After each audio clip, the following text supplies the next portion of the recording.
कबीर ने अपनी पुरानी लकड़ी की चाय की रेहड़ी ठेला को बाहर निकाला। दोनों भाई अपना ठेला लेकर गांव की चौपाल की ओर निकल पड़े। पूरा दिन बीत गया। किसी ने उद्धार मांगा तो कोई बस हाल चाल पूछकर चला गया।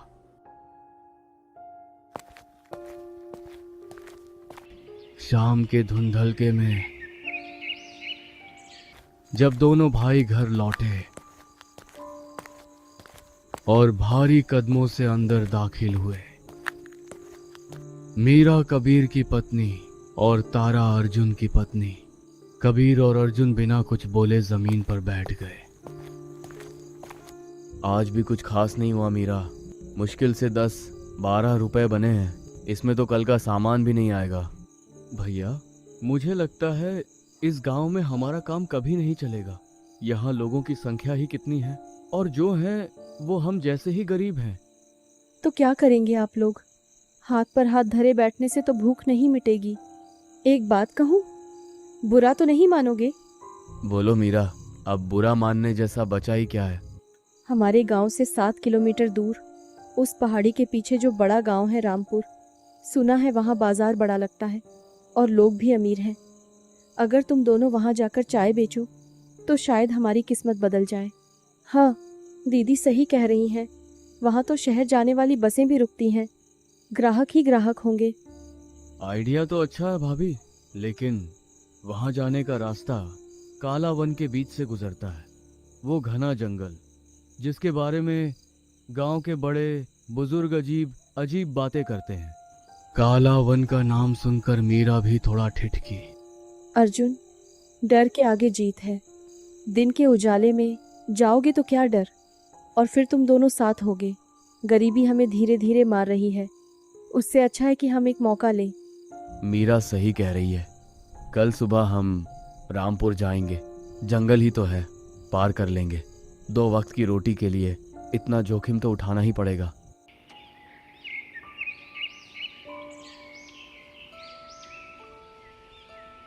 दोनों भाई ठेला धकेलते हुए जंगल की ओर बढ़ने लगे। जैसे जैसे वे जंगल के करीब पहुंचे, भैया, ये जंगल कुछ ज्यादा ही खामोश नहीं है? ऐसा लग रहा है जैसे पेड़ हमें देख रहे हों। दिमाग का वहम है तेरा। जल्दी हाथ चला। हमें दोपहर तक रामपुर पहुंचना है ताकि शाम तक अच्छी बिक्री हो सके। वे जंगल के बीचों बीच बने पतले रास्ते से गुजर रहे थे। कड़ी मशक्कत के बाद रामपुर की मुख्य चौपाल पर एक विशाल बरगद का पेड़ था जिसके नीचे चबूतरा बना था। कबीर और अर्जुन ने वहीं अपना ठेला लगाया। गांव के 3 बुजुर्ग वहां पहले से बैठे थे। उन्होंने इन नए लड़कों को देखा। बेटे, नए लगते हो, कहाँ से आए हो? जी काका, हम पास के गांव बिशनपुर से आए हैं। वहां काम नहीं था तो सोचा यहाँ किस्मत आजमा लें। क्या? बिशनपुर से? तुम लोग उस जंगल के रास्ते से आए हो, काले वन से? हाँ काका, वहीं से रास्ता छोटा पड़ता है। क्यों, क्या हुआ? बेटा, तुम लोग खुश नसीब हो कि सुरक्षित यहाँ पहुँच गए। उस जंगल में छलावा रहता है। वो एक ऐसी पुरानी चुड़ैल है जो रूप बदलने में माहिर है। वो मुसाफिरों को रास्ते से भटका देती है और फिर उन्हें कोई दोबारा नहीं देखता। काका, हम गरीब लोग हैं। भूत प्रेत हमें क्या कहेंगे? हमारे पास तो खोने के लिए कुछ है ही नहीं। मजाक में मत उड़ाओ बेटा। वो छलावा किसी को नहीं छोड़ती।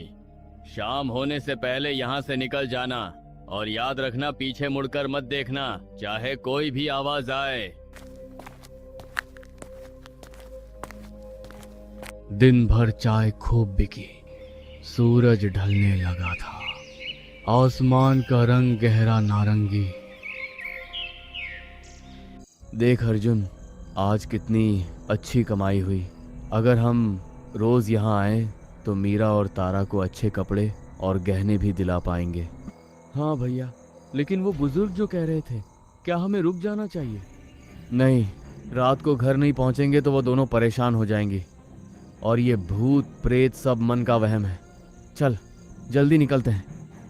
वह फिर से जंगल के उसी रास्ते पर थे। वे अभी कुछ ही कदम आगे बढ़े कि झाड़ियों के पीछे से एक आकृति निकलकर सामने आई। बेटा, ओ बेटा, बड़ी प्यास लगी है, क्या थोड़ी चाय मिलेगी? भैया, इस वक्त यहाँ इस सुनसान जंगल में ये बूढ़ी माई कहाँ से आई? पता नहीं अर्जुन, पर यह कोई इंसान ही लग रही है। माई, आप यहाँ क्या कर रही हैं? यहाँ आसपास तो कोई घर भी नहीं है। घर तो यही जंगल है बेटा, बरसों से यहीं हूँ। बस एक प्याली चाय पिला दो, बड़ी थकान है। भैया, ये छलावा हो सकता है। चौपाल वाले काका ने कहा था ना, यहाँ से भागो। बिना पीछे मुड़े दोनों भाइयों ने ठेला पकड़ा और पूरी ताकत से दौड़ने लगे। लेकिन इस बार वह बूढ़ी औरत गायब थी। हांफते कांपते दोनों भाई अपने घर पहुंचे। उन्होंने ठेला बाहर ही छोड़ दिया और अंदर घुसकर गए। कबीर और अर्जुन ने जमीन पर बैठ गया। कबीर ने सारी बात विस्तार से बताई। उस बूढ़ी औरत का मिलना और उसके उल्टे पैर। हे भगवान, मैं तो भूल ही गई थी। हमारे गांव की औरतें भी उस छलावे की बातें करती हैं। वो कहती हैं कि वह जंगल के बीच में रूप बदल कर आती है। शुक्र है तुम बच गए। मैं अब कल से उस रास्ते नहीं जाऊंगा भैया। मरना थोड़ी है, पैसा कमा कर क्या करेंगे जब जान ही नहीं बचेगा।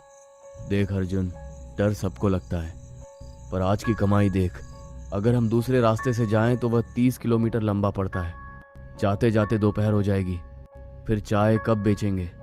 हमें उसी रास्ते से जाना होगा, बस थोड़ा जल्दी निकलेंगे। नहीं, मैं नहीं जाने दूंगी। गांव की औरतों ने बताया था कि वह छलावा एक बार जिसके पीछे पड़ जाए उसे छोड़ता नहीं। काफी देर तक बहस चलता रहा।